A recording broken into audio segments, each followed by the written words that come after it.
Okay, chapter 4 of Voyage of the Dawn Treader.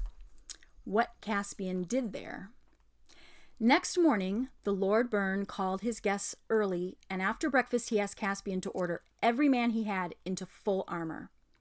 And above all, he added, let everything be as trim and scoured as if it were the morning of the first battle in a great war between noble kings with all the world looking on. This was done. And then in 3 boatloads, Caspian and his people, and Byrne with a few of his, put out for Narrowhaven. The king's flag flew in the stern of his boat, and his trumpeter was with him. When they reached the jetty at Narrowhaven, Caspian found a considerable crowd assembled to meet them. This is what I sent word about last night, said Byrne. They're all friends of mine and honest people. And as soon as Caspian stepped ashore, the crowd broke out into hurrahs and shouts of, Narnia! Narnia! Long live the king! At the same moment, and this was also due to Byrne's messengers, bells began ringing from many parts of the town. Then Caspian caused his banner to be advanced and his trumpet to blow, and every man drew his sword and set his face into a joyful sternness, and they marched up the streets so that the street shook and their armor shone, for it was a very sunny morning, so that one could hardly look at it steadily. Here you go.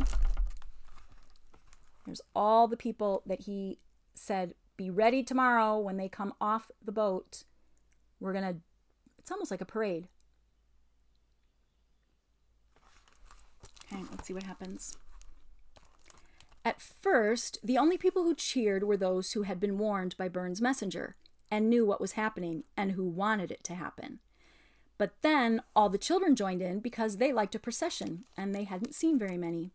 And then all the schoolboys joined in because they also liked processions and felt that the more noise and disturbance there was, the less likely they would have to be at any school that morning. And then all the old women put their heads out of doors and windows, and they began chattering and cheering because it was a king. And what is a governor compared with a king? And all the young women joined in for the same reason, and also because Caspian and Drinian and the rest were so handsome. And then all the young men came to see what all the young women were looking at, so that by the time Caspian reached the castle gates, nearly the whole town was shouting. And where Gumpas sat in the castle, muddling and messing about with accounts and forms and rules and regulations, he heard the noise. At the castle gate, Caspian's trumpeter blew a blast and cried, Open for the king of Narnia, come to visit his trusty and well-beloved servant, the governor of the Lone Islands. In those days, everything in the island was done in a slovenly, slouching manner. Only the little postern door opened, and out came a tousled fellow with a dirty old hat on his head instead of a helmet, and a rusty old pike in his hand. He blinked at the flashing figures before him. Carn sees sufficiency, he muttered, which was his way of saying, you can't see his sufficiency. No interviews without appointments except between 9 and 10 p.m. second Saturday every month. They even talk lazy. Uncover before Narnia, you dog, thundered the Lord Byrne, and dealt him a rap with his gauntleted hand, which sent his hat flying from his head. What's it all about? Began the doorkeeper, but no one took any notice of him. 2 of Caspian's men stepped through the postern, and after some struggling with bars and bolts, for everything was rusty because nothing got taken care of, they flung both wings of the gate wide open. And then the king and his followers strode into the courtyard. Here, a number of the governor's guards were lounging about, lazy, and several more, they were mostly wiping their mouths, came tumbling out of various doorways. Though their armor was in disgraceful condition, these were fellows who might have fought if they had been led or had known what was happening. So this was the dangerous moment. Caspian gave them no time to think. Where is the captain? He asked. I am, more or less, if you know what I mean, said a languid and rather dandified young person without any armor at all. It is our wish, said Caspian, that our royal visitation to our realm of the Lone Islands should, if possible, be an occasion of joy and not of terror to our loyal subjects. If it were not for that, I should have something to say about the state of your men's armor and weapons. As it is, you are pardoned. Command a cask of wine to be opened, that your men may drink our health.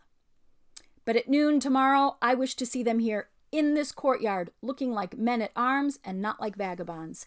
See to it on pain of our extreme displeasure. The captain gaped, but Byrne immediately cried, 3 cheers for the king! And the soldiers, who had understood about the cask of wine, even if they understood nothing else, joined in. Caspian then ordered most of his own men to remain in the courtyard. He, with Byrne, Andrinian, and 4 others, went into the hall. Behind a table at the far end, with various secretaries about him, sat his sufficiency, the governor of the Lone Islands. Gumpas was a bilious-looking man, with hair that had once been red, but was now mostly gray. He glanced up as the strangers entered, and then he looked down at his papers, and he said automatically, "No interviews without appointments except between 9 and 10 p.m. on second Saturdays." Caspian nodded to Byrne, and then stood aside. Byrne and Drinian each took a step forward, and they each seized one end of the table, and they lifted it, and they flung it on one side of the hall, where it rolled over, scattering a cascade of letters, dossiers, ink pots, pens, sealing wax, and documents. Then, not roughly, but as firmly as if their hands were pincers of steel, they plucked Gumpas out of his chair and deposited him facing it about 4 feet away. And Caspian at once sat down in the chair and laid his naked sword across his knees. "My lord," he said, fixing his eyes on Gumpas, "you have not given us quite the welcome we expected. We are the king of Narnia." Now, there's only one king of Narnia, but sometimes in royal things, they say plural like that. They refer to themselves in the plural like we. What have you done for us, meaning for me? I don't know why, but I'll try and find out for you. I should know why. Here they are dumping over his table. And then Caspian sat in that chair, right? There's nothing about it in the correspondence," said the governor. "Nothing in the minutes. We've not been notified of anything. It's all irregular. Happy to consider some applications, but... And we are come to inquire about your sufficiency's conduct of your office," continued Caspian. "There are 2 points especially on which I require an explanation. First, I find no record that the tribute dues from these islands to the crown of Narnia have been received for about 150 years. "Oh, that would be a question to raise at the council next month," said Gumpas.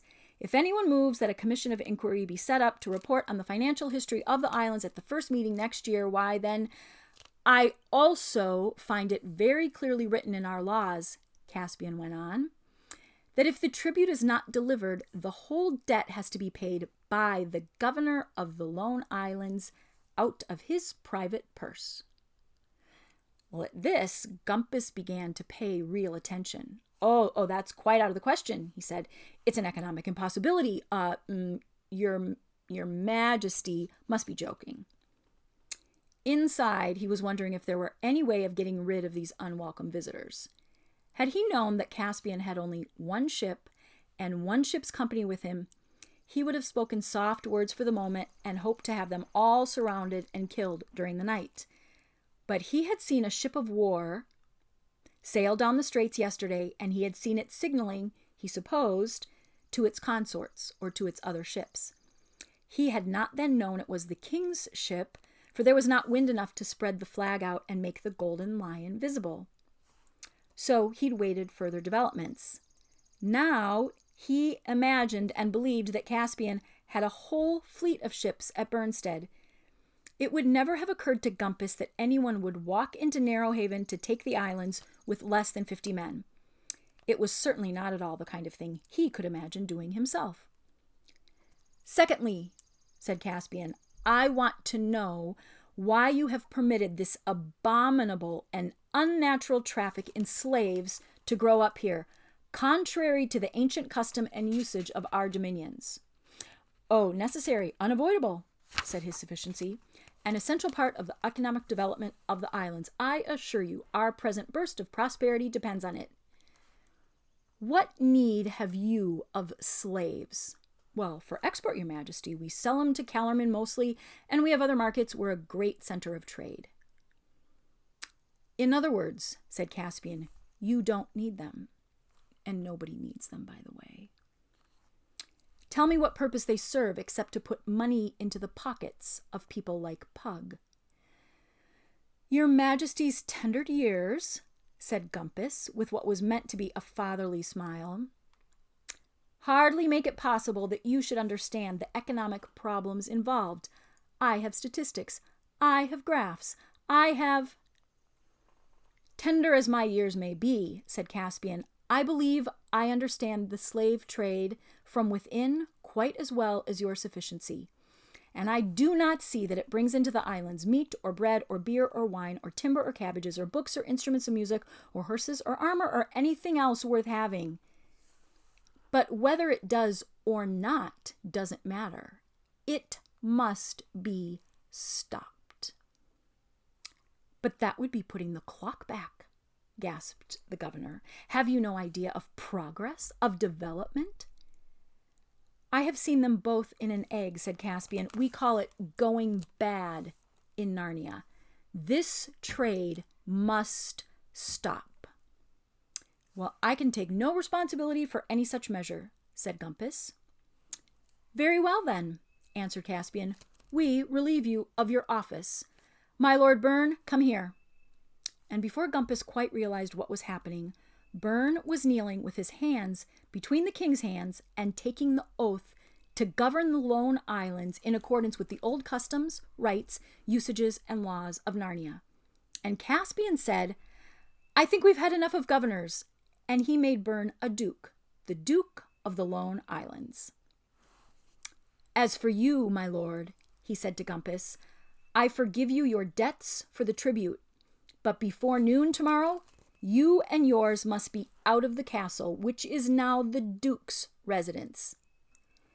Look here, this is all very well, said one of Gumpas's secretaries, but suppose all you gentlemen stop play acting and we do a little business. The question before us really is, said the new Duke Byrne, whether you and the rest of this rabble will leave without a flogging or with one. You may choose which you prefer. When all this had been pleasantly settled, Caspian ordered horses, of which there were a few in the castle, though they were very ill-groomed, and he, with Byrne and Drinian and a few others, rode out into the town and made for the slave market. It was a long, low building near the harbor, and the scene which they found going on inside was very much like any other auction.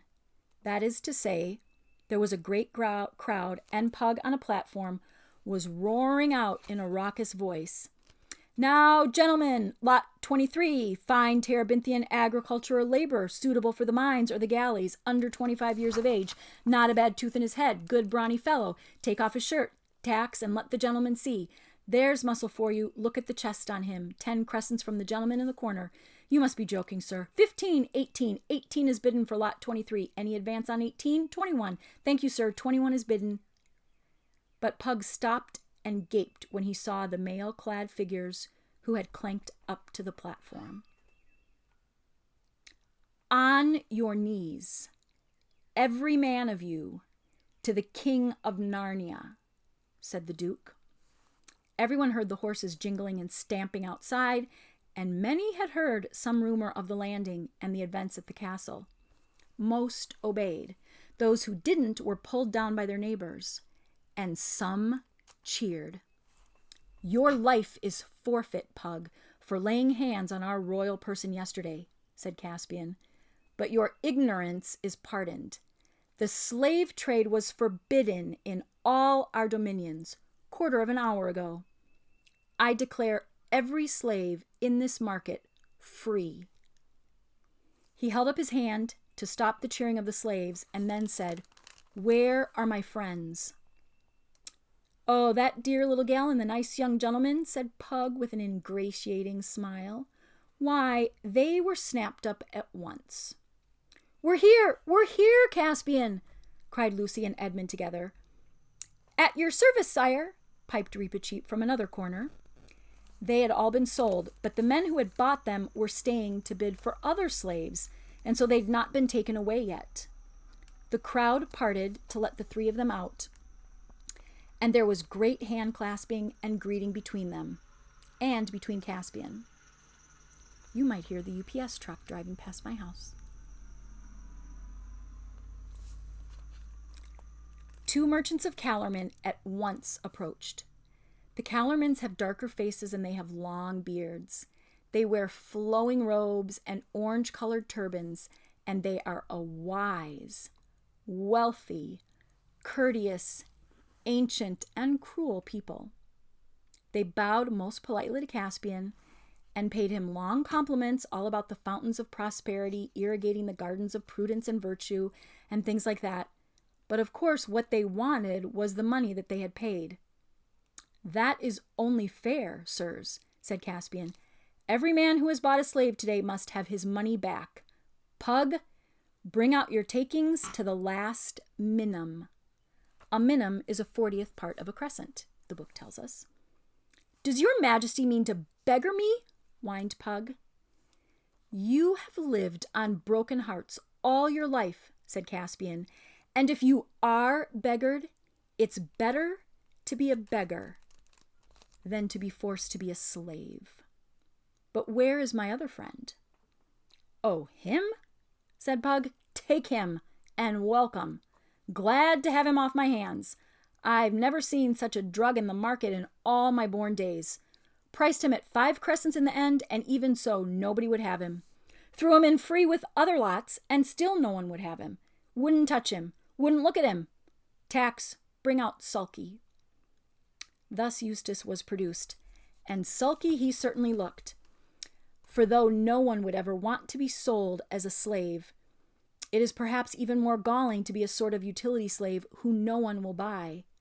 He walked up to Caspian and said, I see. As usual, been enjoying yourself somewhere while the rest of us were prisoners. I suppose you haven't even found out about the British consul. Of course not.